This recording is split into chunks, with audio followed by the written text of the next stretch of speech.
अच्छा, हम कल को पहले थोड़ा सा रिव्यू कर लेते हैं ताकि आपको एक थोड़ा सा ओवरव्यू आ जाए कल की क्लास को।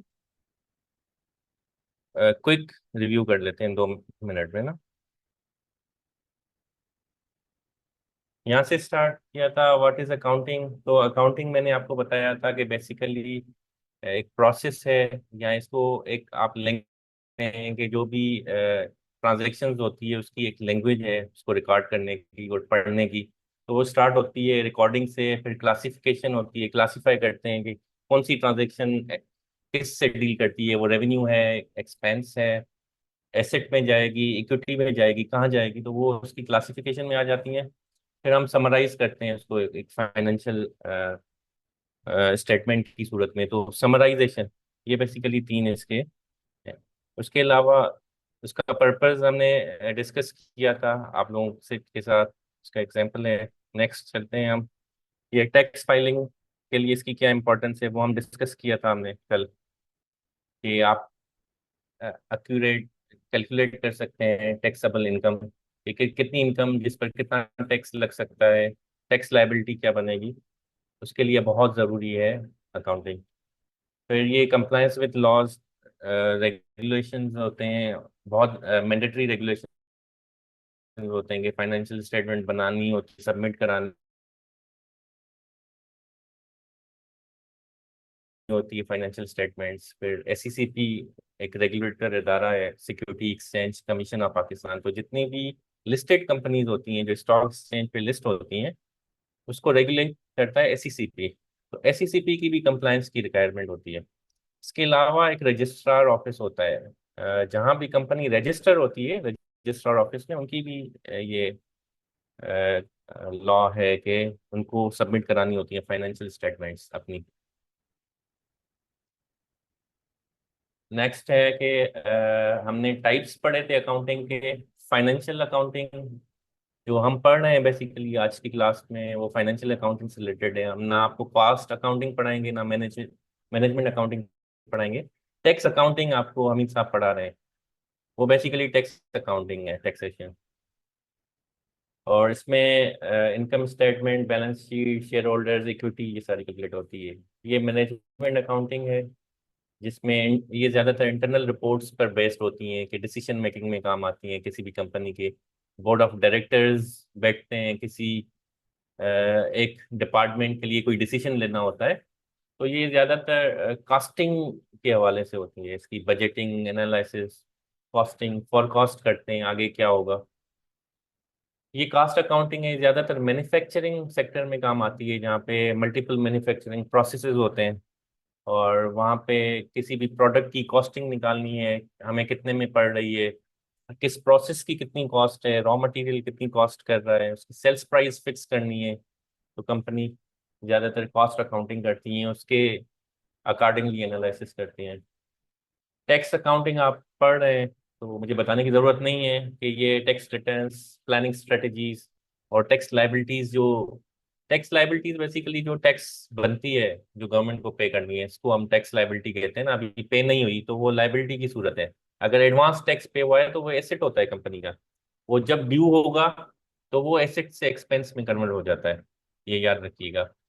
देखें, टैक्स के तीन तरीके होते हैं ना। एक एडवांस टैक्स पे होता है, कंपनी जैसे हर तीसरे महीने एडवांस टैक्स पे करना होता है, एवरी क्वार्टर। तो जिन्होंने एडवांस टैक्स पे किया, अब ड्यू नहीं है, ड्यू तो 30 जून को होगा, तो एडवांस टैक्स कंपनी अपने पास कैसे रिकॉर्ड करती है? एज एन एसेट रिकॉर्ड करती है। वो उसकी लाइबिलिटी नहीं थी। लाइबिलिटी जैसे अभी 30 जून गुजर गया, हमने अगर टैक्स रिटर्न नहीं भरा, हमने टैक्स पे नहीं किया, तो हमारी अभी टैक्स लाइबिलिटी है हमारे रिकॉर्ड में, इंडिविजुअल के। क्योंकि 30 जून गुजर गया है, टैक्स ड्यू हो गई है, हमने नहीं पे की, तो ये टैक्स लायबिलिटी है। मगर हमने एडवांस टैक्स पे करके रखा हुआ है अगले पीरियड का, फ्यूचर में, तो वो मेरा टैक्स एसेट है। जब वो पे हो जाता है तो वो टैक्स एक्सपेंस हो जाता है वंस। अच्छा, ये हमने बेसिक फार्मूला डिस्कस किया था, कॉन्सेप्ट होता है अकाउंटिंग इक्वेशन के। एसेट्स होते हैं, लाइबिलिटीज होती हैं, इक्विटी होती है। तो जब फाइनेंशियल स्टेटमेंट, बैलेंस शीट बनाते हैं, तो एक साइड पे एसेट्स होते हैं, दूसरी साइड पे लाइबिलिटीज और इक्विटीज होती हैं, और हमारे एसेट्स बराबर होने चाहिए लाइबिलिटीज और इक्विटीज को मिलाकर। अगर नहीं होंगे बराबर, इसका मतलब ये है कि हमारी बैलेंस शीट ठीक नहीं बनी। ये ऑलवेज याद रखें आपने, जब भी बैलेंस शीट बनाएंगे तो ये दोनों साइड्स बराबर होनी चाहिए। अगर थोड़ा सा भी डिफरेंस आ रहा है, इसका मतलब है कि कोई एरर हो गई है बनाने में। दोनों में, दोनों साइड्स में ना, ये एक साइड ये है, एक साइड ये है, राइट। काम नहीं कर रहा क्या? अच्छा, हमने डिस्कस किया कि अकाउंटिंग में एक सिंगल एंट्री सिस्टम होता है, जो नॉर्मली हम अपने घरों में करते हैं, या छोटे मोटे जो दुकानदार हैं वो सिंगल एंट्री करते हैं। वो क्या करते हैं, कोई भी ट्रांजेक्शन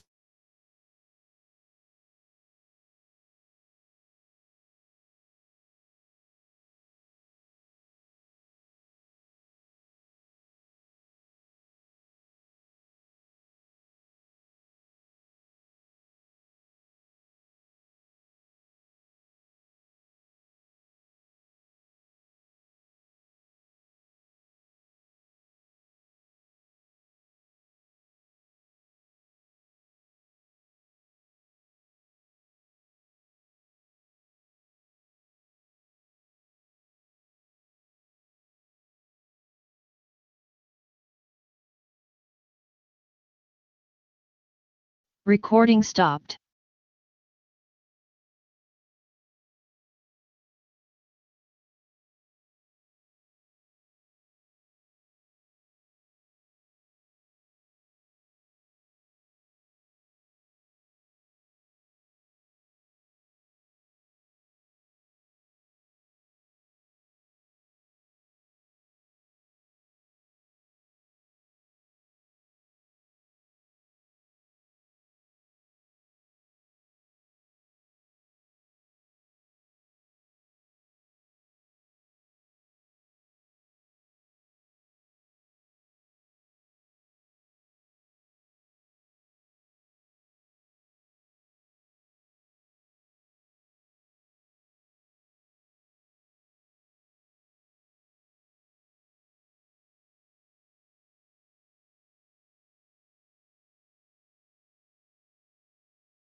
बैंक के लिए डिफरेंट ट्रीट होंगे। दो दो चश्मे हैं, ऐसा समझ लें, दो व्यूज हैं।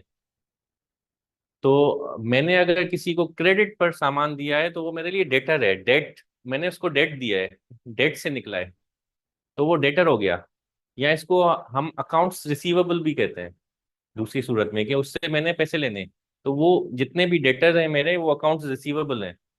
और जिसको भी मैंने पैसे देने हैं इन्वेंट्री की सूरत में, मैंने रॉ मटेरियल या कुछ भी खरीदा है, तो वो मेरे क्रेडिटर है। मैंने क्रेडिट पे लिया हुआ है, क्रेडिटर है मेरे। तो क्रेडिटर हैं तो उसको अकाउंट्स पेएबल भी कहते हैं, कि ये वो अकाउंट्स हैं जिनको मुझे पे करना है, आसान लफ्जों में।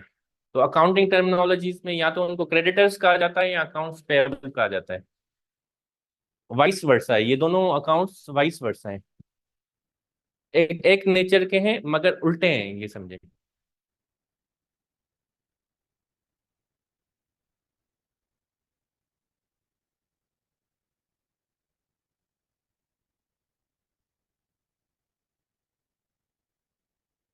right?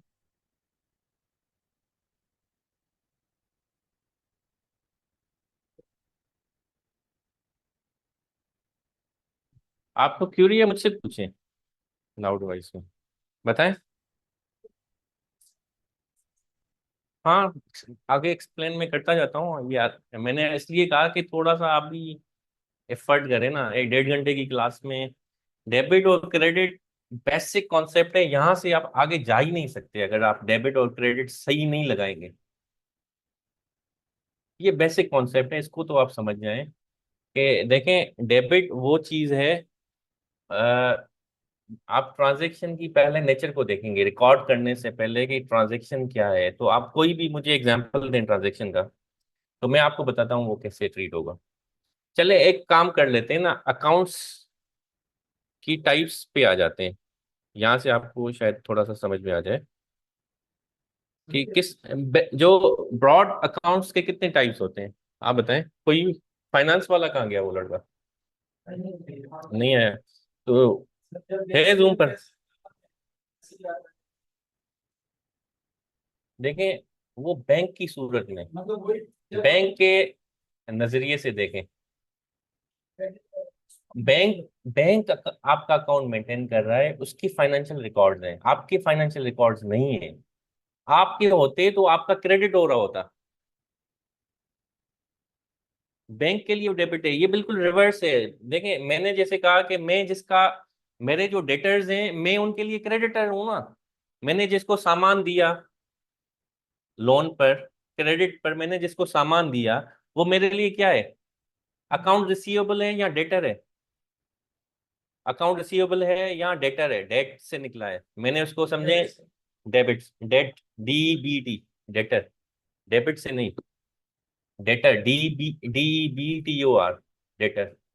डेट देते हैं ना किसी को, तो मैंने समझे उनको कर्जा दिया हुआ है, ये समझे सामान की सूरत में क्रेडिट पे कर्जा दिया हुआ है। तो अगेन मैं दोबारा एक्सप्लेन करता हूँ, मैंने किसी को क्रेडिट पर सामान दिया है। वर्ड यूज करते हैं ना कॉमन टर्मिनोलॉजी में, क्रेडिट। मैं, आपने किसी शॉप से, हाँ उधार पे मैंने सामान दिया है, मैं दुकानदार हूँ, मैं शॉपकीपर हूँ। तो वो जो बंदा है जिसको मैंने सामान दिया है, उसको मुझे पैसे देने, तो वो मेरे लिए क्या हुआ, अकाउंट रिसीवेबल। वहां से मुझे पैसे आने हैं, रिसीवेबल मुझे मिलने हैं, सिंपल लैंग्वेज में। और मैंने जिसको पैसे देने हैं वो मेरे लिए अकाउंट्स पेएबल है, राइट। तो बैंक की सूरत में आप, बैंक के लिए क्या है, आपके पैसे पड़े हैं ना, तो ये डेबिट बैलेंस होना चाहिए आपके लिए। मगर बैंक को पैसे आपको देने हैं तो उसके लिए क्रेडिट बैलेंस है, क्योंकि वो उसकी लायबिलिटी है। आपके लिए ये एसेट है। एसेट, एसेट और लायबिलिटी बिल्कुल बिल्कुल रिवर्स हैं, एक दूसरे से उलट हैं। एसेट वो है जो आपको मिलना है या आपका है, आपकी ओनरशिप का है। लायबिलिटी वो है जो आपको पे ऑफ करनी है आगे जाके, उसका उसकी टाइम लिमिट है। तो आपका जो अकाउंट या मैसेजेस आते हैं बैंक के, वो आते हैं बैंक के अपने फाइनेंशियल ट्रांजैक्शंस के हिसाब से, आपकी ट्रांजैक्शन के लिए नहीं है। अगर आप अपना अकाउंट मेंटेन करते तो आप उसका उल्टा लिखते। याद रखें कि आपका अकाउंट अगर डेबिट हुआ है, तो वो बेसिकली जो बैंक है उसके पास आपका अकाउंट खुला हुआ है, ठीक है। तो उसने आपके अकाउंट को डेबिट कर दिया क्योंकि आपने पैसे निकलवा दिए। मगर आप अपनी फाइनेंशियल रिकॉर्ड में, अपनी एक्सेल शीट पे बनाते तो आप उसके बिल्कुल रिवर्स बनाते, आप उसको क्रेडिट करते। उसका डेबिट मेरा क्रेडिट है, मेरा क्रेडिट उसका डेबिट है, ऐसा समझ लें। क्योंकि दो पार्टीज है ना, दोनों पार्टी सेम पेज पे कैसे होंगी, बैलेंस कैसे होगा। एक साइड डेबिट होगी तो एक साइड क्रेडिट होगी, ये डेबिट और क्रेडिट साथ साथ चलते हैं, ये बैलेंसिंग चलते हैं। अगर इन दोनों में इक्विलिब्रियम नहीं है या बराबर नहीं है दोनों, तो फिर ट्रांजैक्शन सही नहीं हुई रिकॉर्ड। ये दोनों बराबर रिकॉर्ड होंगी, दोनों साइड्स, डेबिट और क्रेडिट। तो अभी वहां पे आते हैं कि हम अकाउंट्स की, चलें इस सारी चीजों को छोड़ देते हैं, डेबिट और क्रेडिट की कॉन्सेप्ट को समझते हैं कि डेबिट और क्रेडिट की हम देखें। मेजर जो मेजर अकाउंट्स होते हैं वो कौन कौन से होते हैं, अगर किसी को नॉलेज हो अकाउंटिंग में। नहीं नहीं,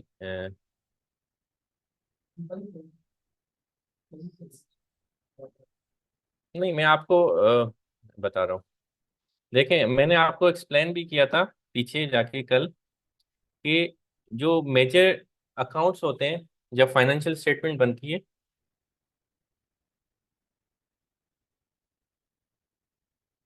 मुझे एक सेकंड दीजिएगा।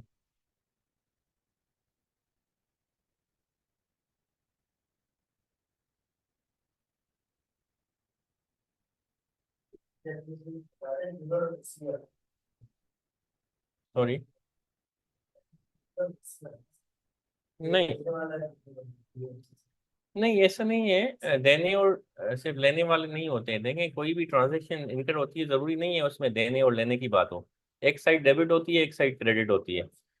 तो डेबिट और क्रेडिट बैलेंस होती है जो, देखें, डबल एंट्री सिस्टम है। तो जितने पैसे, अगर कैश की बात करें या नॉन कैश ट्रांजैक्शन, दोनों हो सकती हैं, इधर कैश ट्रांजैक्शन या नॉन कैश।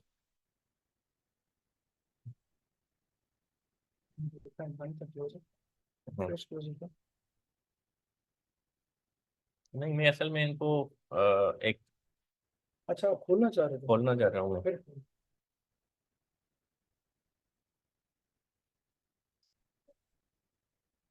नहीं नहीं, करते हैं, शेयर स्क्रीन करेंगे ना।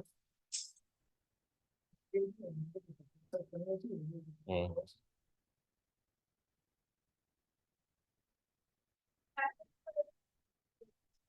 हम्म।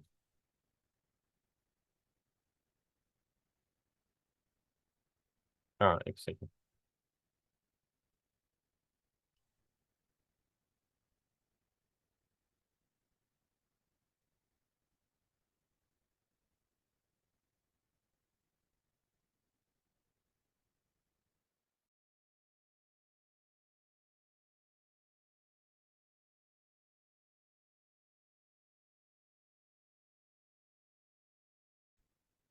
अच्छा, जो मेजर अकाउंट्स होते हैं, जिसके फिर मेजर, अगर हम क्लासिफिकेशन की बात करें अकाउंट्स की, जो बुक कीपिंग में की जाती है, वो एक एसेट अकाउंट होता है। ठीक है, कल हमने डिस्कस किया था। फिर एक लायबिलिटी अकाउंट होता है, एक एक्सपेंस अकाउंट होता है, एक रेवेन्यू अकाउंट होता है, फिर एक इक्विटी अकाउंट होता है। मेजर 5 किस्म के अकाउंट्स होते हैं। अगर इसको हम बोर्ड कैसे आएगा, इसको ऊपर कर दें।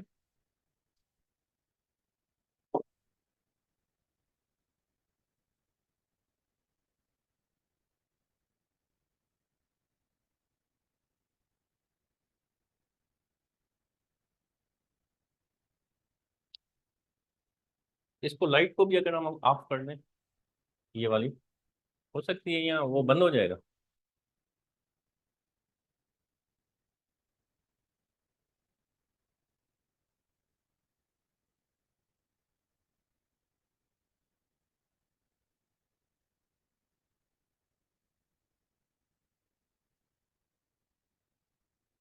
देखिए, अगर हम क्लासिफिकेशन की बात करें मेजर, तो एक एसेट अकाउंट होता है। इसके एसेट में 100 तरह के अकाउंट्स हो सकते हैं, सब अकाउंट्स, मगर ओवरऑल जब बैलेंस शीट में हम आएंगे तो ये एसेट अकाउंट एक जगह आएगा ना, ये टोटल होके आएगा सारे एसेट्स। इसमें करंट एसेट्स भी आते हैं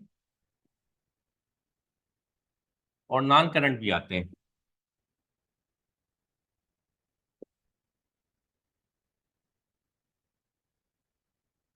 तो वो बैलेंस शीट में ये आके जाके यहाँ टोटल आ जाता है। तो एसेट अकाउंट को हम डेबिट और क्रेडिट में डिस्कस कर लेते हैं। तो जितने भी एसेट अकाउंट होंगे, उसके सब एसेट, सब अकाउंट्स होंगे, वो उसी तरह ही डील होंगे। तो एसेट, अब कोई भी ट्रांजेक्शन है, उसमें अगर एसेट इंक्रीज हो रहा होता है, आपने सबने पहले सोचना है कि ये इंक्रीज आएगा या डिक्रीज होगा। अगर एसेट इंक्रीज होगा तो इसका मतलब ये है कि ये डेबिट होगा। वो अकाउंट एसेट का, चाहे वो प्रॉपर्टी हो, चाहे लैंड हो, चाहे इक्विपमेंट हो, इन्वेंट्री हो, ये सारे एसेट्स के सब अकाउंट्स हैं। ये सारे अगर इंक्रीज होंगे तो वो अकाउंट डेबिट होगा, वो अकाउंट बढ़ जाएगा। अगर एसेट कम होगा तो फिर ये क्रेडिट होगा। ठीक है, आप लोग समझ गए। एसेट अगर इंक्रीज आएगा एसेट में, किसी ट्रांजेक्शन अकरेंस होगी किसी ट्रांजेक्शन की, और वो एसेट इंक्रीज होगा तो वो डेबिट होगा, और अगर डिक्रीज होगा तो वो क्रेडिट होगा उसका अकाउंट। एसेट में बहुत सारे अकाउंट हो सकते हैं अंदर, प्रॉपर्टी, प्लांट, इक्विपमेंट, ये कॉमन है। ठीक है, इन्वेंट्री हो सकती है, कैश आपका एसेट है, बैंक आपका एसेट है, बैंक में जो बैलेंस है इसको हम बैंक कहते हैं। अकाउंट रिसीवेबल आपका एसेट है, आपने किसी किसी से पैसे लेने हैं तो उसको हम अकाउंट रिसीवेबल कहते हैं, AR करके लिखते हैं, अकाउंट रिसीवेबल आपका एसेट है।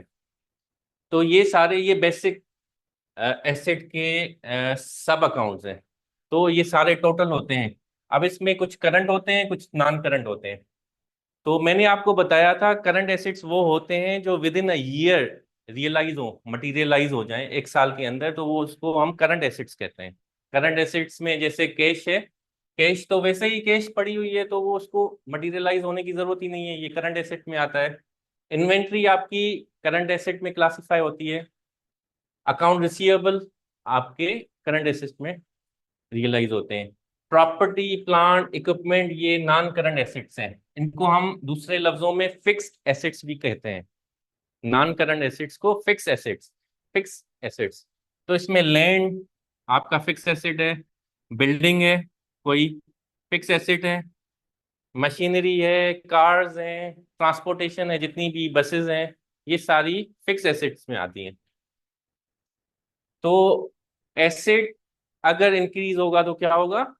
डेबिट होगा, डबल एंट्री सिस्टम में, बुक ऑफ अकाउंट्स में। और डिक्रीज होगा, क्रेडिट होगा। फिर लायबिलिटी इसके बिल्कुल रिवर्स है।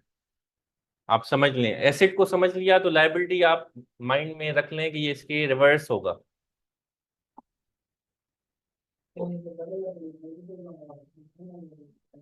बढ़ेगा तो क्रेडिट होगा।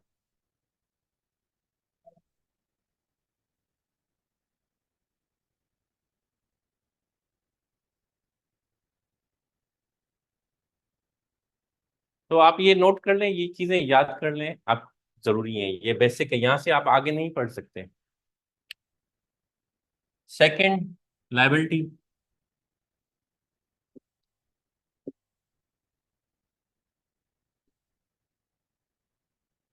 ये भी ब्रॉड क्लासिफिकेशन है लायबिलिटी। इसके अंदर बहुत सारे सब अकाउंट्स हो सकते हैं, हम ब्रॉड कैटेगरी की बात कर रहे हैं ताकि डेबिट और क्रेडिट को समझ सकें। इसके अंदर जितने भी सब अकाउंट्स होंगे वो उसी तरह लायबिलिटी की तरह ही ट्रीट होंगे। सिर्फ प्रेजेंटेशन का इशू होता है, कैसे प्रेजेंट करेंगे, और जाके बैलेंस शीट में इनका टोटल आता है। इसकी मेजर दो क्लासिफिकेशन का बैलेंस शीट में टोटल आता है, एक उसी तरह करंट करंट लायबिलिटीज और नॉन करंट लायबिलिटीज।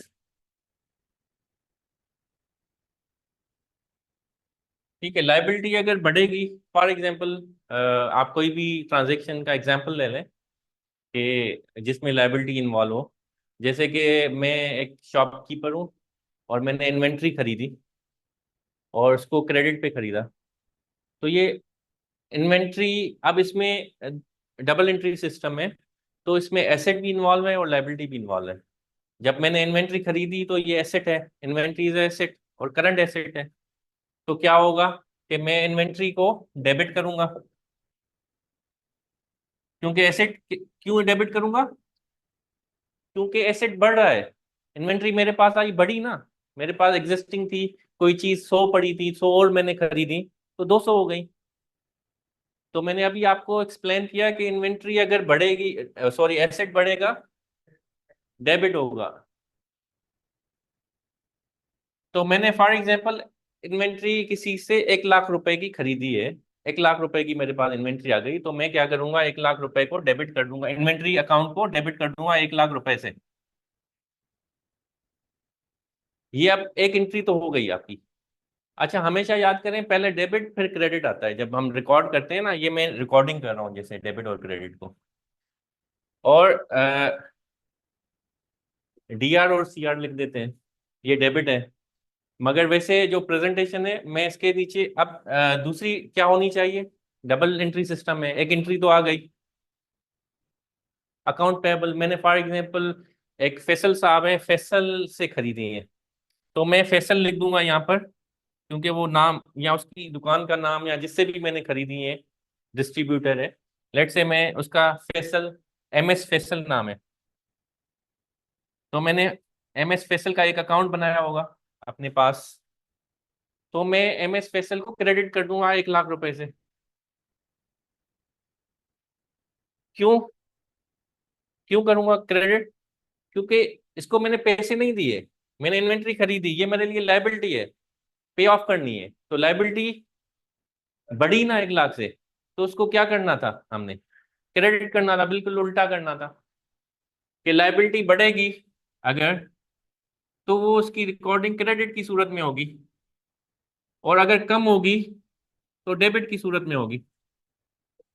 अगर मैं जब भी इसको पे करूंगा तो मैं फैसल को डेबिट कर दूंगा जब पे करूंगा, और जिस चीज से पे करूंगा, या तो मैं कैश से करूंगा या बैंक से करूंगा, तो वो एसेट होगा, तो उसको मैं कम होगा, तो कम होगा तो मैं क्रेडिट कर दूंगा। तो याद रख लें कि एसेट और लायबिलिटी बिल्कुल रिवर्स है। एसेट याद कर लें तो लायबिलिटी याद हो जाएगी, आपको याद होगा कि ये बिल्कुल उसके उलट होगा। एक चीज आप याद कर लें तो दूसरी ऑटोमेटिक हो जाएगी। ठीक है, किसी को कंफ्यूजन है इसमें?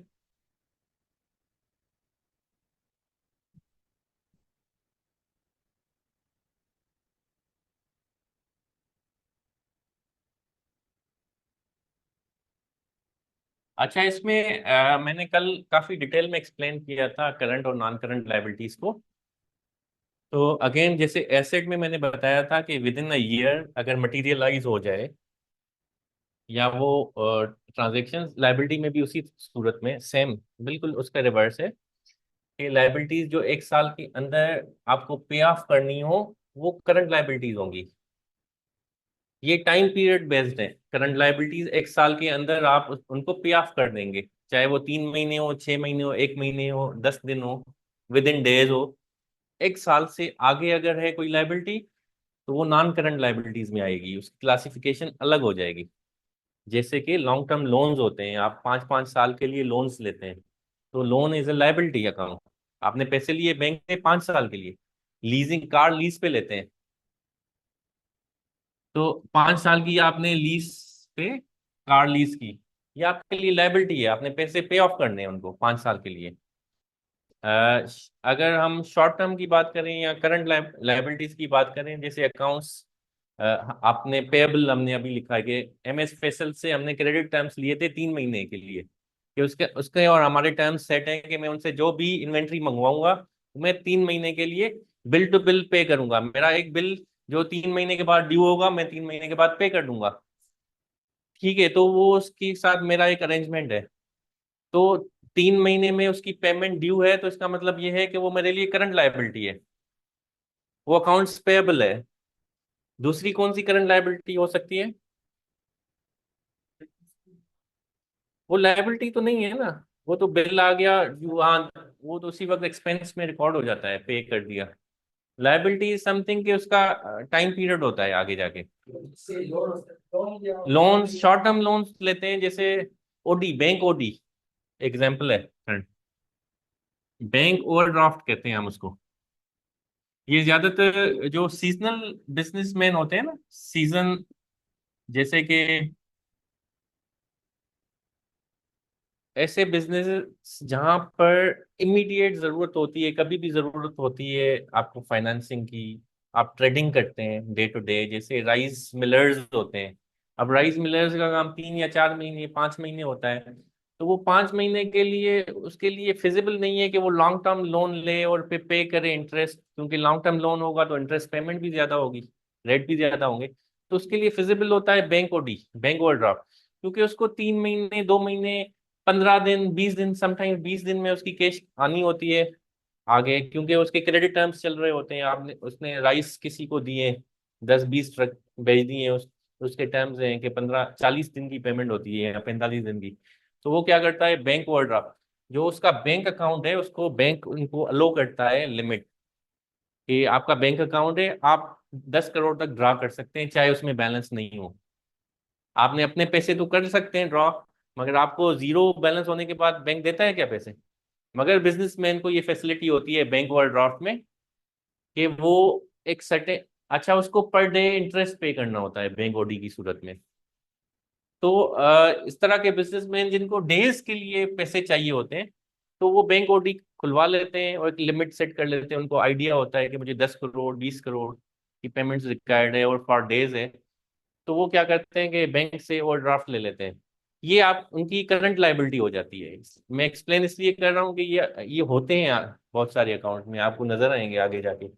तो आपको नजर आएंगे तो आपको एक्सप्लेन होना चाहिए कि ये क्या चीज़ है। सेविंग अकाउंट्स, सेविंग अकाउंट्स तो आपके एसेट्स है ना, आपकी इन्वेस्टमेंट है वहां पर, आपके पैसे पड़े हुए हैं किसी सेविंग अकाउंट में। जी।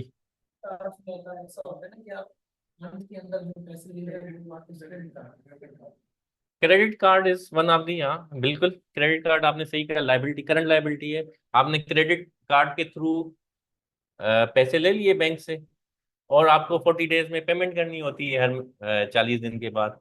तो वो आपकी करंट लाइबिलिटी में आती है, बिल्कुल। कार 5 साल के लिए लीज पे ले ली, हाँ तो अब उसकी मंथली इंस्टॉलमेंट देनी है, हाँ। तो वो जनरली हमारे पास लीज में दो दो सिस्टम होते हैं। देखिए, लीजिंग एक पूरा अकाउंटिंग उसका ट्रीटमेंट है, इंटरनेशनल अकाउंटिंग स्टैंडर्ड है इसके ऊपर लीज का। इसके दो ट्रीटमेंट होते हैं। इसमें एक एलिमेंट आता है करंट का, और एक फिक नॉन करंट। ठीक है। अब करंट वो होता है कि वो जो आपने उस साल पेमेंट करनी होती है ना, ड्यू इंस्टॉलमेंट्स, वो करंट लाइबिलिटीज में आती हैं, या वो इंटरेस्ट जो बकाया होती है वो नॉन करंट में आती है, जो आपको एक साल से ज्यादा उसकी होती है। Exactly exactly। और वही इसमें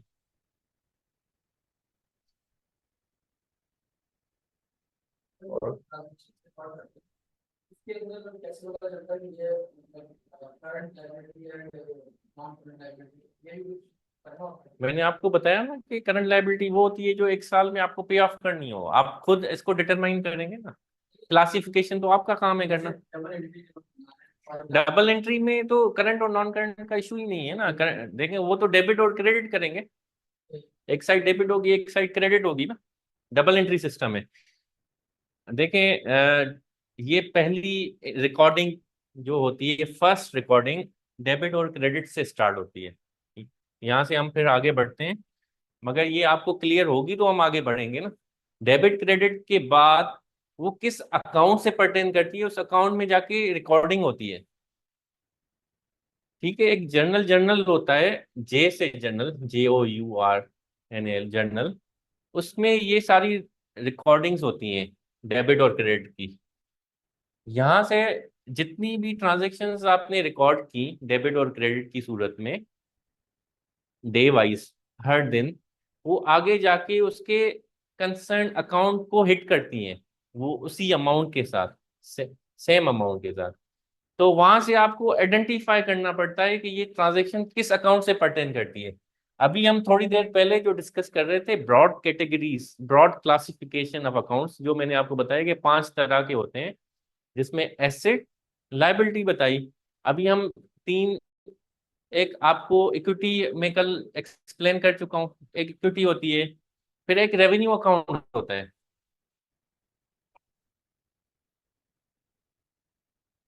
Recording in progress.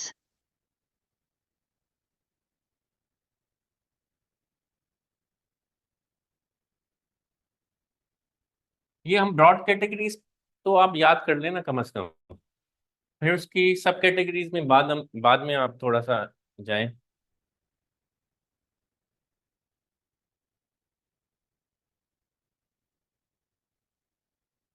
देखें, या वो एसेट अकाउंट होगा, जब आप आइडेंटिफाई करेंगे तो एसेट होगा। आपने आइडेंटिफाई कर लिया कि ये एसेट है, तो फिर कौन सा एसेट है, ये प्रॉपर्टी है, इक्विपमेंट से पर्टेन करता है, लैंड है, बहुत सारी होंगी ना एसेट में। करंट भी होंगी, नॉन करंट भी होंगी। करंट में बहुत सारी होंगी, कैश होगा, बैंक होगा, अकाउंट रिसीवेबल होगा, इन्वेंट्री होगी। टैक्स एडवांस जैसे मैंने बताया, वो भी एसेट होता है, करंट एसेट होता है। टैक्स एडवांस आपने पे किया है, यूटिलिटीज आपने एडवांस जो भी पे की हुई हैं, वो भी आपके एसेट में आती हैं, करंट एसेट्स होती हैं। हाँ, आप क्या कह रहे थे?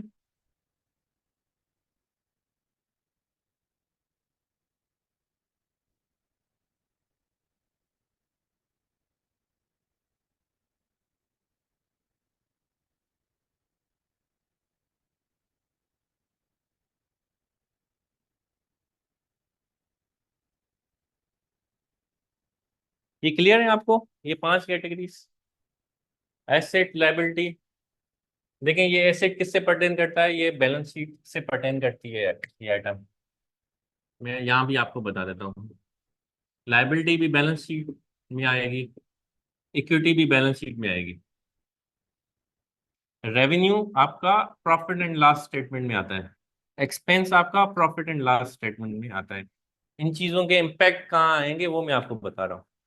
ये 5 मेजर क्लासिफिकेशंस हैं: asset, liability, equity, revenue, expense. याद कर लें, एसेट का इम्पैक्ट, एसेट में ट्रांजैक्शन में जो भी इम्पैक्ट आएगा, जो भी चेंजेस आएंगी, प्लस होगा माइनस होगा, वो बैलेंस शीट को हिट करेगा।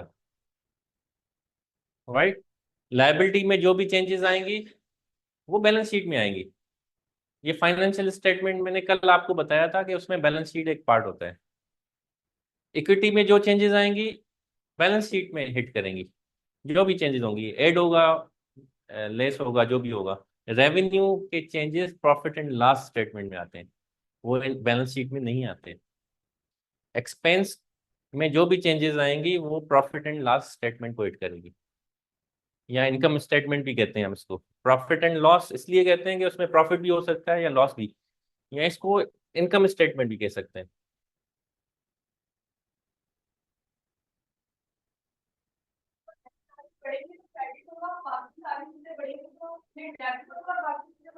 एग्जैक्टली exactly, बिल्कुल आपने सही कहा। ये दोनों एक तरह से चलते हैं। जैसे बताया कायनात ने आपको कि एसेट और जो एक्सपेंस है, इन दोनों का ट्रीटमेंट एक तरह से होता है। ये सिमिलर नेचर ऑफ अकाउंट्स है, दो के इनका इम्पैक्ट अलग अलग जाता है, मगर ये सिमिलर नेचर ऑफ अकाउंट्स है। एसेट अगर बढ़ेगा तो क्या होगा, और कम होगा तो डीआरसीआर। सेम इसी तरह एक्सपेंस में।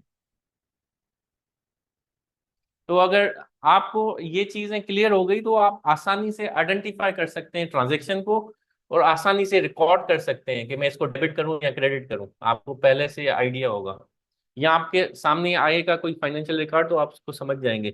अगर वो क्रेडिट बैलेंस में आ रहा है तो आप समझ जाएंगे ये कौन सा बैलेंस कहाँ जा रहा है। और ये तीनों बाकी जो चीजें हैं ये एक तरह से डील होती हैं, ये इनके रिवर्स है।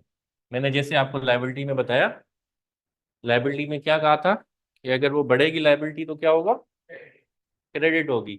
इक्विटी बढ़ेगी तो, और रेवेन्यू बढ़ेगा तो क्रेडिट होगा।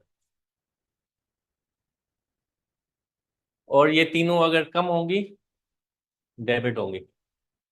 तो ये आसान है, आप याद कर लेंगे। एसेट और एक्सपेंस तो एक तरह से आप ट्रीट करेंगे, इन तीनों को एक तरह से ट्रीट करेंगे। दो ही तरीके हैं आसान से।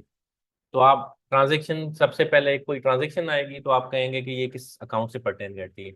तो जिस अकाउंट से पर्टेन करती होगी आपने आइडेंटिफाई कर लिया, तो आपको याद है कि ये डेबिट होगी या क्रेडिट होगी।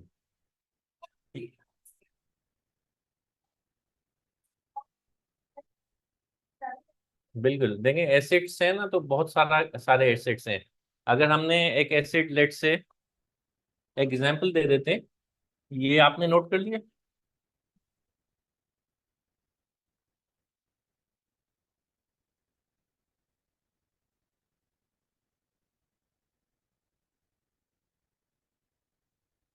हम एसेट से स्टार्ट करते हैं, एसेट की दो कोई भी ट्रांजेक्शन्स लेते हैं।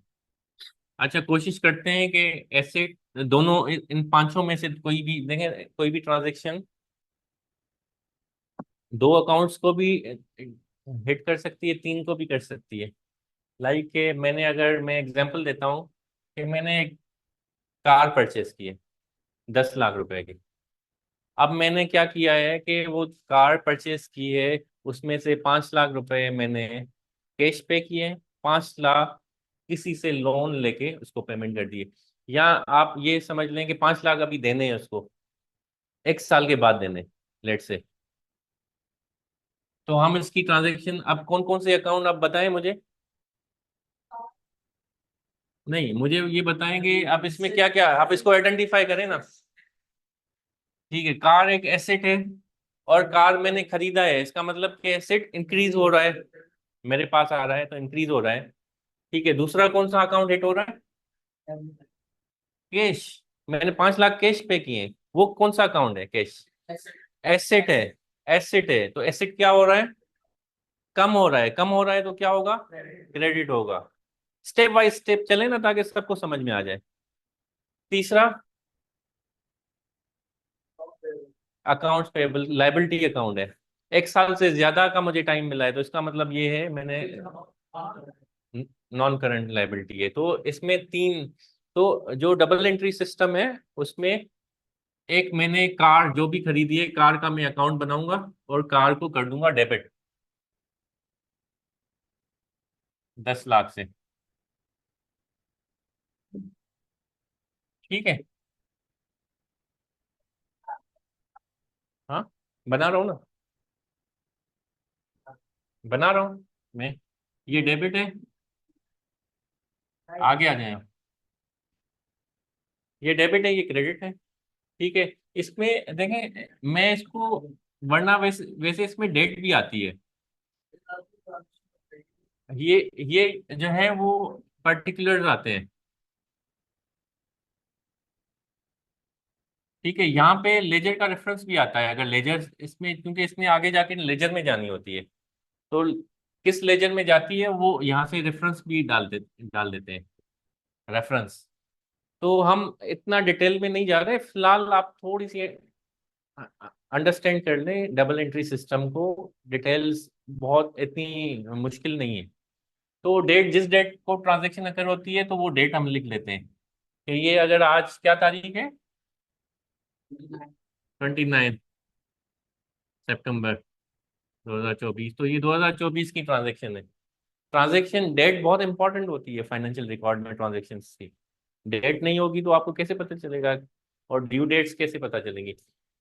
तो ये कार का अकाउंट है, तो कार का अकाउंट एसेट, एसेट में आता है, एसेट इंक्रीज हो रहा है तो हम डेबिट कर रहे हैं।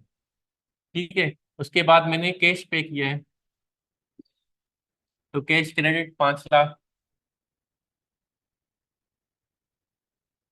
ठीक है,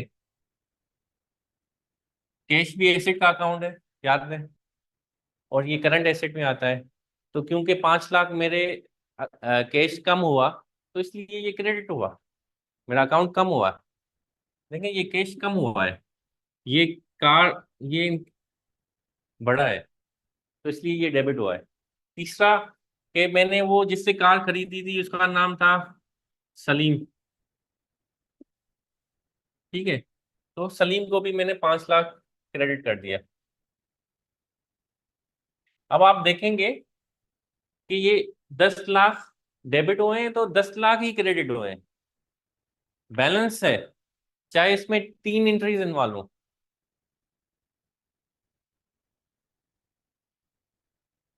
और ये सलीम, क्योंकि मेरा ये लाइबिलिटी अकाउंट है मेरा, और ये लाइबिलिटी बड़ी है, तो इसलिए क्रेडिट हुई है।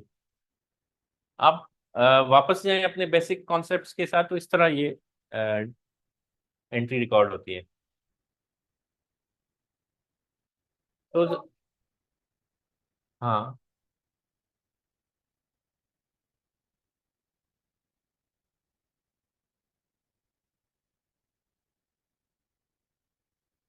ठीक है, ये क्लियर है।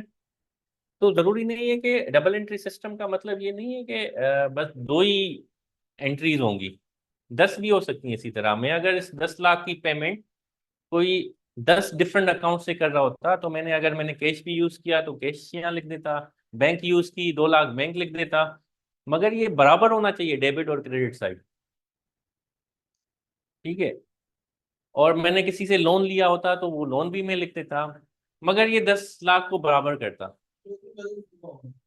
क्लोजिंग बैलेंस यहाँ पे नहीं आएगा, मतलब closing balance is a wrong word अगर अकाउंट्स में आप यूज करेंगे। क्लोजिंग बैलेंस जो है वो ईयर एंड पे आता है और किसी भी अकाउंट का होता है। जैसे ये सलीम है ना, तो ये सलीम का अकाउंट हम यहाँ बनाएंगे ना, यूं टी अकाउंट बनता है।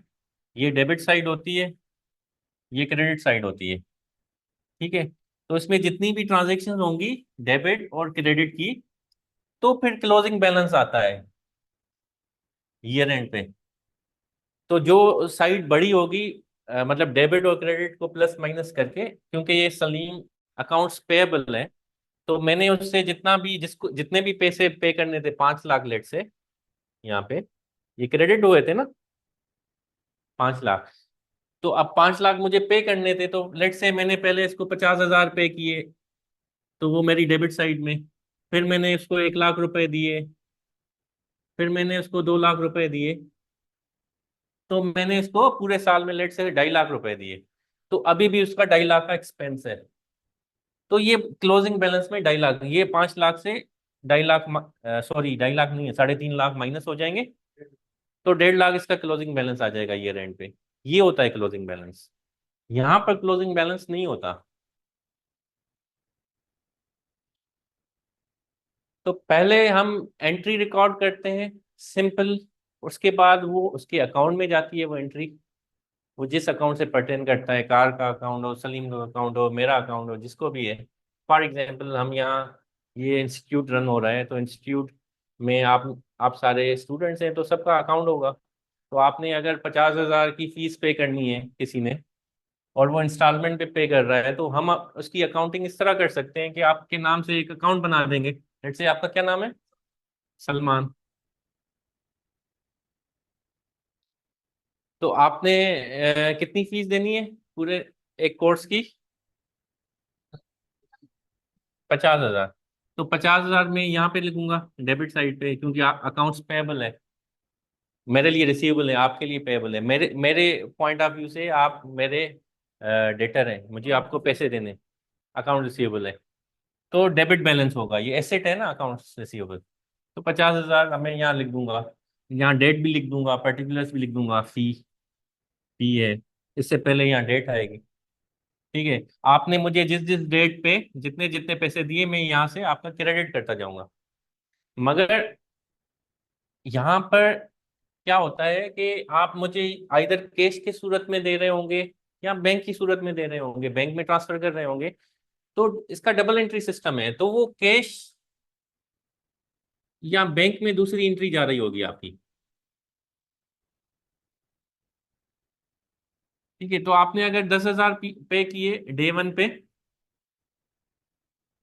और उसके बाद आपने सेकंड मंथ मुझे 10,000 पे किए, और फिर थर्ड मंथ जाके आपने 30,000 पे किए, तो यहाँ पे आके आपका बैलेंस बराबर हो जाएगा, यहाँ क्लोज हो जाएगा, तो इसका क्लोजिंग बैलेंस नील होगा। मगर लेट से कि आपने 30,000 आप डिफॉल्ट कर गए मेरे पास, तो आपका क्लोजिंग बैलेंस मेरे पास 30,000 का रहेगा। ठीक है, अब जितने जितने आपने पैसे मुझे दिए वो इधर बैंक की अकाउंट में जा रहे होंगे या कैश में, तो उसका अकाउंट अलग होगा। ये सेकंड स्टेज है। पहली स्टेज थी एंट्री रिकॉर्ड करने की, आई होप कि वो आपने समझ ली होगी।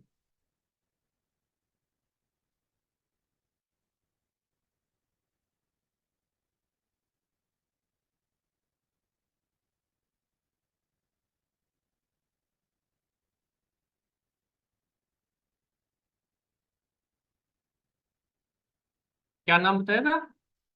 सलमान। राइट, सलमान मेरा स्टूडेंट है, और मैं इसको यहाँ पे कैश अकाउंट एक बना लेता हूँ, और ये बैंक अकाउंट बना लेता हूँ। ठीक है सलमान, अब डे वन पे हमने जब आपने एडमिशन लिया, तो सलमान हो गया क्रेडिट 50,000। ठीक है, तो ये मेरे लिए क्या है 50,000, इस इंस्टीट्यूट के लिए या जो कायनात के लिए? नहीं, अकाउंट रिसीवेबल तो है, मगर वो जो मेजर एसेट भी है, राइट। मगर यहाँ पे देखें, एक और चीज आ रही है जो आप मिस कर रहे हैं। एसेट तो बाद में बन रहा है ना, वो जब आप पैसे दे रहे हैं। ये मेरे हमारे इंस्टीट्यूट के लिए रेवेन्यू है, राइट। तो हमने एसेट लायबिलिटी पढ़ ली ना, एक्सपेंस भी पढ़ लिया, अब आते हैं रेवेन्यू पर। तो रेवेन्यू की कौन सी क्लासिफिकेशन थी? वो बढ़ेगा और कम होगा तो क्या होगा? यस, लायबिलिटी की तरह ट्रीट होगा। ठीक है, तो मेरी रेवेन्यू इनकम मैं लिख देता हूँ। ठीक है, ये मेरे लिए रेवेन्यू इनकम है, तो मैं इसको क्रेडिट करूंगा 50,000 के साथ। ठीक है, ये तो क्रेडिट हो गई, 50,000 मेरे पास आएंगे। अब कैसे आएंगे? फॉर एग्जाम्पल आपने कहा कि मैं अभी पैसे नहीं दे रहा, मैं बाद में दूंगा। तो मैंने सलमान को डेबिट कर दिया, सलमान का अकाउंट ओपन करके, और यहाँ पे मैंने 50,000 पूरे कर लिए। ये एंट्री खत्म हो गई, डेबिट और क्रेडिट। देखें, डेबिट इस तरफ आता है, ये दो इस तरह से होते हैं कॉलम्स। डेबिट इस तरफ आता है, क्रेडिट इस तरफ आता है, याद रखिएगा।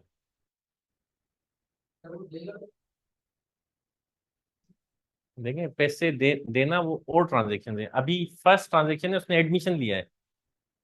ठीक है, तो एडमिशन हमने रिकॉर्ड कर ली ना, कमिटमेंट हो गई। कमिटमेंट हो गई तो अब वो अकाउंट रिसीवेबल हो गया ना मेरे लिए। तो यहाँ तक तो खत्म हो गई ना बात, पहली पहले एंट्री कि उसने उसने एडमिशन ले लिया, क्लास अटेंड करना स्टार्ट कर दी। अब उसने फीस पे करनी है, तो पहले तो मेरी रेवेन्यू इनकम आ गई। मैंने रेवेन्यू उसी वक्त इंस्टेंटली लिख दिया कि मेरा 50,000। देखें, अकाउंट्स में मैंने आपको बताया था एक्रूअल बेसिस अकाउंटिंग और कैश बेसिस अकाउंटिंग, हमने एक्सप्लेन किया था। कैश बेसिस अकाउंटिंग में जब कैश आता है तो फिर रिकॉर्डिंग होती है एंट्री की। तो हम यहाँ अज्यूम कर रहे हैं कि ये एक्रूअल बेसिस अकाउंटिंग कर रहे हैं कि जैसे कैंडिडेट ने एडमिशन ले ली, मैंने उसको रिकॉर्ड कर लिया। ठीक है, रेवेन्यू रिकॉर्ड कर लिया। अगर मैं कैश बेसिस अकाउंटिंग सिस्टम पे चल रहा हूँ इस एकेडमी में, तो मैं नहीं करता जब तक आप पैसे नहीं देते। ठीक है, तो ये एक्रूअल बेसिस अकाउंटिंग हम कर रहे हैं।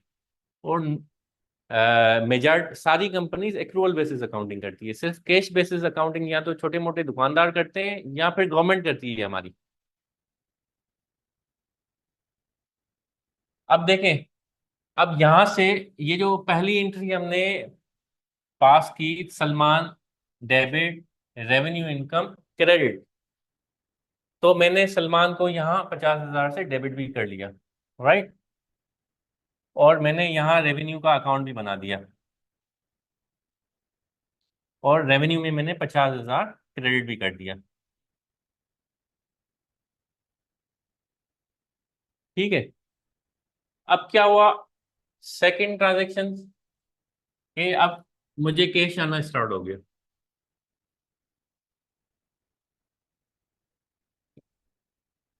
फर्स्ट मंथ में सलमान ने मुझे कैश पे किया 10,000। तो मैंने 10,000 को क्या करना है?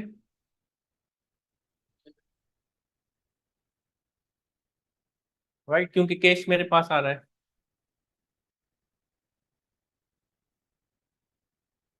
और सलमान को मैं क्या करूंगा? क्योंकि सलमान ने दिए मुझे क्रेडिट।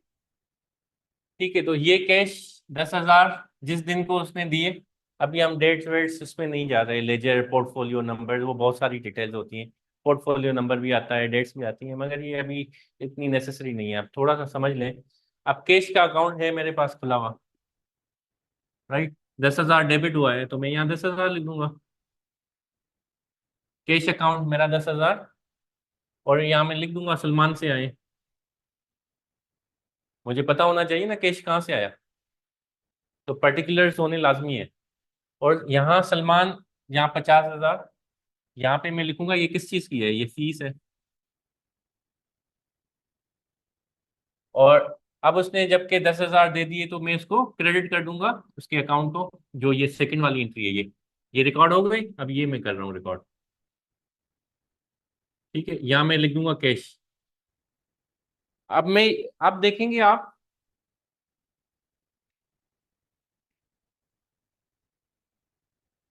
ये मैं इसको यूं कर देता हूँ समझने के लिए। अच्छा, आप देखेंगे आप कि जो भी अकाउंट्स हैं वहां पे उसके साथ पर्टिकुलर्स भी जा रहे हैं। मैं ये कैश अकाउंट खोलूंगा तो मुझे पता चलेगा कि ये सलमान से 10,000 आए। फिर मैं सलमान के अकाउंट में जाऊंगा तो ये जो कैश है ये यहाँ पे आ जाएगा, ये याद रखिएगा। ये है यहाँ पे पर्टिकुलर्स हमेशा ये वाले आते हैं, ये वाले यहाँ जा रहे हैं। यहाँ से मुझे पूरा आइडिया हो जाएगा कि क्या ट्रांजेक्शन्स का फ्लो क्या चल रहा है, ये सिर्फ नाम देखकर। और ये देखिए ये फी रेवेन्यू ये कहाँ जा रहे हैं, ये यहाँ आ रहे हैं। तो पर्टिकुलर इस तरह चलते हैं हमेशा। अब उसने अगर बैंक, मुझे बैंक के थ्रू सेकंड ट्रांजेक्शन उसने 10,000 बैंक में पे कर दिए, तो मैं यहाँ कर दूंगा 10,000 सलमान। अच्छा, ये कैश की जगह ये हम दूसरी ट्रांजेक्शन ये बैंक लिख दूंगा, उसकी डेट लिख दूंगा यहाँ पर। अब सेकंड ट्रांजेक्शन बैंक में चले गए पैसे, तो सलमान को भी तो माइनस करने ना। उसकी पहले 50,000 की लाइबिलिटी थी, 10,000 दिए तो 40,000 की उसकी लाइबिलिटी बनी। मेरे लिए वो अकाउंट रिसीवेबल 40,000 है, तो अभी और 10,000 दे दिए तो उसके 30,000 की लाइबिलिटी बन गई। तो मैं यहाँ बैंक लिख दूंगा 10,000। अगर मैंने, मेरे यहाँ पर ईयर एंड आ गया है, क्लोज करने हैं मुझे अकाउंट्स, तो मेरे पास सलमान के अकाउंट्स रिसीवेबल 30,000 होंगे। ठीक है, तो ये दोनों साइड्स हम बैलेंस करते हैं ईयर एंड पे। बैलेंस तो नहीं हो सकती हैं। अब ये यहाँ पर 20,000 है, यहाँ 50,000 है, बैलेंस कैसे करेंगे? तो हम यहाँ क्लोजिंग बैलेंस लिख देते हैं इस साइड पे, याद रखिएगा। अब क्लोजिंग बैलेंस कितना होगा? 50 से ये जो 20,000 है माइनस होंगे तो ये 30,000 होंगे। अब ये 50,000 बैलेंस हो गया अकाउंट, ये क्लोजिंग हो गई सलमान की। आप नेक्स्ट फाइनेंशियल ईयर में जब आए तो सलमान का अकाउंट फिर से ओपन होगा नेक्स्ट फाइनेंशियल ईयर में। ये अभी क्लोज उस फाइनेंशियल ईयर तक हुआ है, तो नेक्स्ट फाइनेंशियल ईयर में सलमान का अकाउंट इस तरह रिफ्लेक्ट होगा कि हम पहले इसको बैलेंस ब्रॉड फॉरवर्ड करेंगे, या ओपनिंग बैलेंस भी कहते हैं इसको। Balance brought forward from previous year या ओपनिंग बैलेंस, दोनों वर्ड्स यूज होते हैं अकाउंटिंग टर्म में। तो उसका क्लोजिंग बैलेंस अगले साल क्या होगा? ओपनिंग बैलेंस होगा या बैलेंस ब्रॉड फॉरवर्ड होगा। तो यहाँ पे वो 30,000 यहाँ आ जाएंगे वापस, जो हमने वहां पे क्लोज किए थे। और फिर उसकी ट्रांजेक्शन स्टार्ट हो जाएंगी। अगर उसने दूसरा कोर्स ज्वाइन कर लिया है 50,000, तो फिर 50,000 यहाँ आ जाएंगे उसके। और फिर ये उसने जितनी जितनी ट्रांजेक्शन दी तो ये क्रेडिट होती जाएंगी। तो ये जो उसने 50,000 का दूसरा कोर्स लिया, फिर ये यहाँ पर एक और रेवेन्यू की सूरत में आएगा, मगर अगले साल में। मतलब ये इस तरह से ट्रांजेक्शन चलती हैं। और आप जब देखेंगे, अगर आपको अंडरस्टैंडिंग होगी तो आप समझ जाएंगे, पिक्चर क्लियर आ जाएगी आपके पास। यूज टू होता रहेगा, इसलिए मैंने कहा था आप थोड़ा सा देखें, बैलेंस शीट देखें, प्रॉफिट एंड लॉस स्टेटमेंट देखें, टी अकाउंट्स देखें, थोड़ा सा गूगल करेंगे ना। क्योंकि देखिए ये अकाउंटिंग आपका मेन कोड नहीं है, ये आपको हेल्प करेगा आपके प्रोफेशन में। अगर कोर के तौर पे लेना है तो फिर तो ये 6 महीने का कोर्स है, इसको तो फिर हमने प्रॉपर पढ़ाना पड़ेगा आपको, एक एक अकाउंटिंग स्टैंडर्ड के साथ। उसकी प्रेजेंटेशन से लेके प्रेजेंट कैसे होगा। फिर अगर ये सलमान डिफॉल्ट करता है तो ये मेरे लिए बैड डेट्स हो जाएगा। बैड डेट का मतलब है जो रिकवरेबल ना हो, तो इसका ट्रीटमेंट कैसे मैं करूँगा अकाउंटिंग में।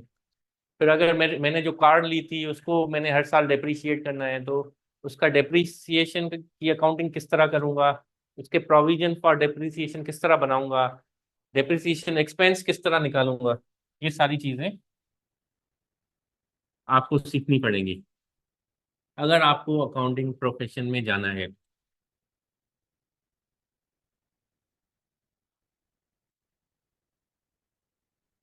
तो बताएं क्या क्या। अब थोड़ा सा आपसे क्विज लेते हैं, देखें क्या आपने लर्न किया है।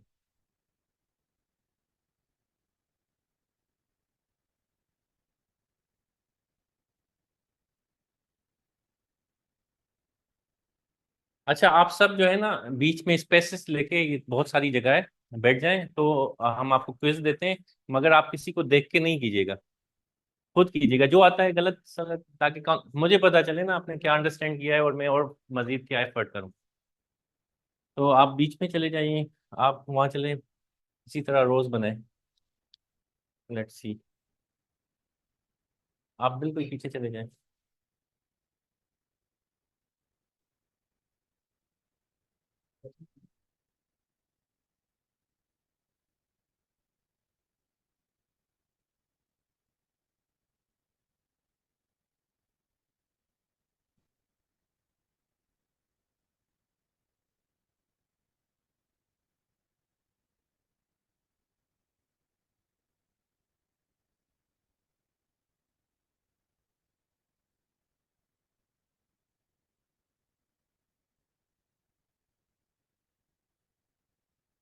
अच्छा, फर्स्ट क्वेश्चन है, नोट करें कि you have purchase inventory worth 50,000 rupees on credit, तो मेक अ डबल एंट्री। हाँ,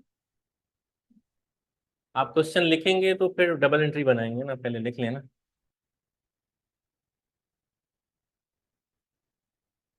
you have purchase inventory worth 50,000 rupees on credit.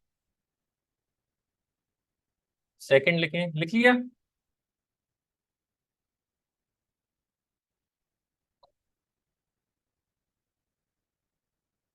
50,000 on credit, inventory. Done, लिख लिया। यू हैव परचेज, बस यहाँ तक है ना, इसको डबल एंट्री करें, इसकी बनाए। मैंने सिर्फ क्वेश्चन आपको बता दिया है कि you have purchase 50,000 worth of inventory on credit, make a correct journal entry. अच्छा, क्वेश्चन नंबर 2 है, you have to pay 20,000 for rent in cash.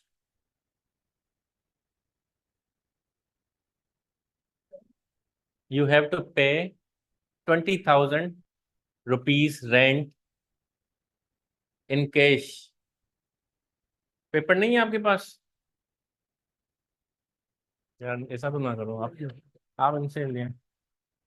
You should have, accounting की क्लास में आए यार, कम से कम।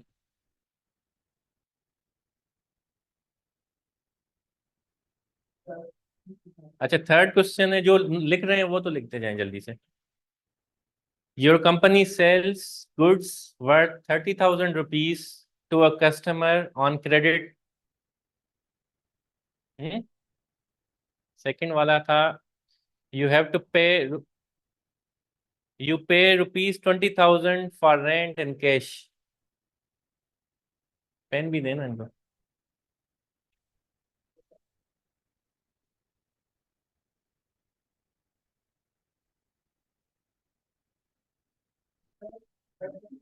Third question is, your company sales goods worth 30,000 rupees to a customer. Customer का नाम नहीं लिखा तो आप उसमें कस्टमर ही लिखिएगा जनरल एंट्री बनाते हुए। On credit, your company sales goods worth 30,000 rupees to a customer on credit.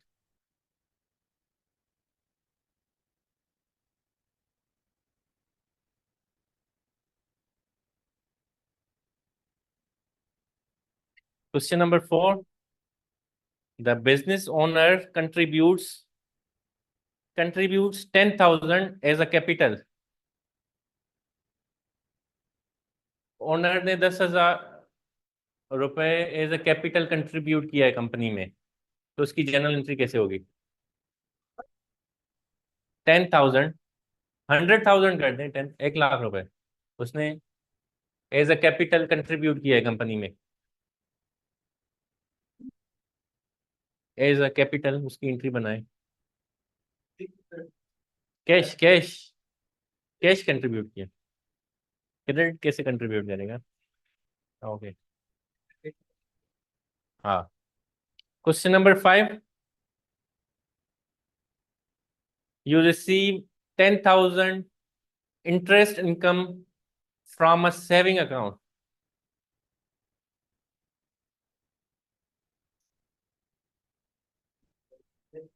Income from saving account.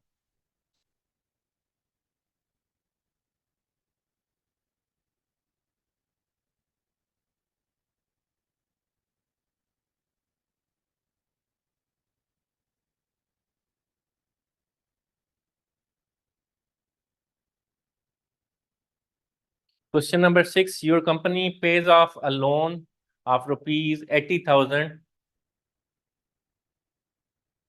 through bank. Rupees 80,000.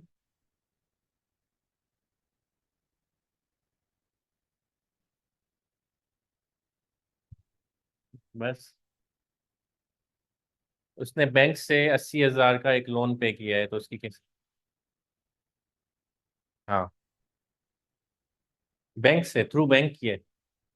हाँ, मगर जहाँ पे अगर कोई एक्सप्लेन नहीं किया तो आप बैंक या कैश दोनों लिख सकते हैं। एक्सप्लेन उसने नहीं किया आगे, तो अकाउंट्स में ये होता है कि आइदर बैंक स्लैश कैश लिख सकते हैं। आपको पता ही नहीं है उसने कहाँ से पे किया है, जहाँ पे ना गिवन ना हो। अच्छा, कंपनी ने ऑफिस इक्विपमेंट 60,000 का खरीदा है।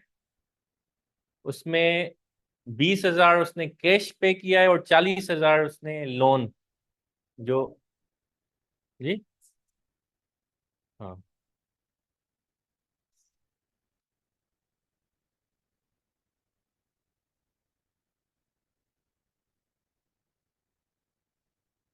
असल में इसमें आंसर भी लिखे हुए हैं इसलिए मैं नहीं कर सकता।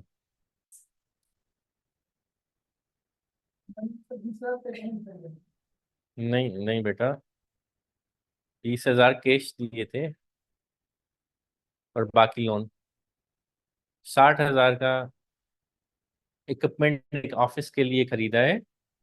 60,000 का, उसमें से 20,000 उसने कैश पेमेंट की है और 40,000 उसका बैलेंस है एज ए लोन। इसके अलावा क्वेश्चन नंबर 8 है।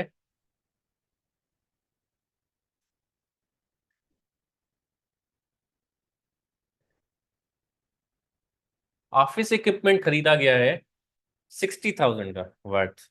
उसमें 20,000 कैश पे किए गए हैं और रिमेनिंग बैलेंस जो है वो लोन है।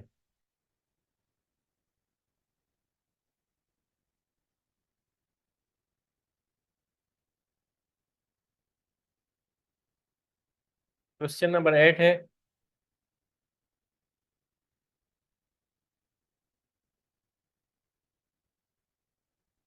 $15,000 का एक एक्सपेंस, एक यूटिलिटी बिल, समझे इलेक्ट्रिसिटी यूटिलिटी बिल पे किया है कंपनी ने।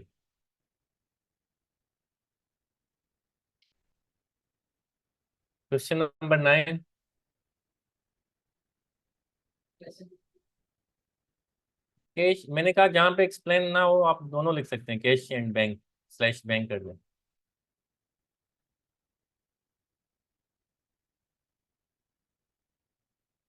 नॉर्मली याद रखें कि अगर कंपनी हो ना तो कंपनी बैंक से पे करती है, कोई भी कैश पेमेंट्स नहीं करती।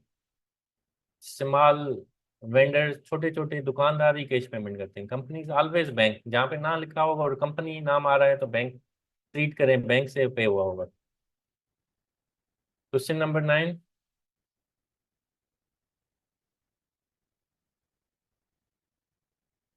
आपने 4,000 40,000 की गुड्स खरीदे हैं सप्लायर से, 40,000 वर्थ के ऑन क्रेडिट, जो आपने पे करने हैं 30 डेज बाद।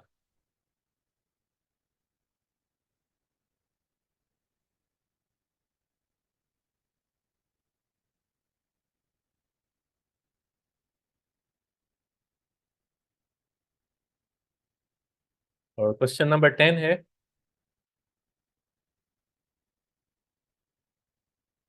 कि आपकी कंपनी ने कैश सेल की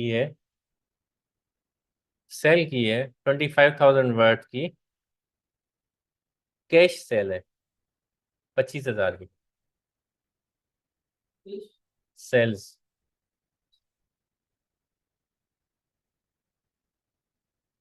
तो इसकी क्या एंट्री होगी करेक्ट? ये 10 क्वेश्चन है।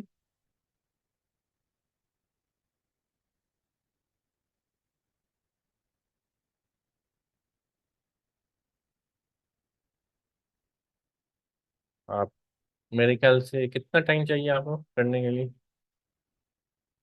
हम्म।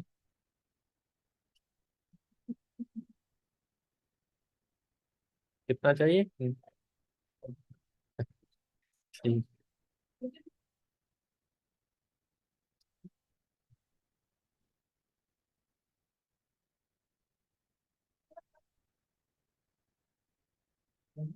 आप कोई रिपीट कर दें आप में से जिसने नोट किए।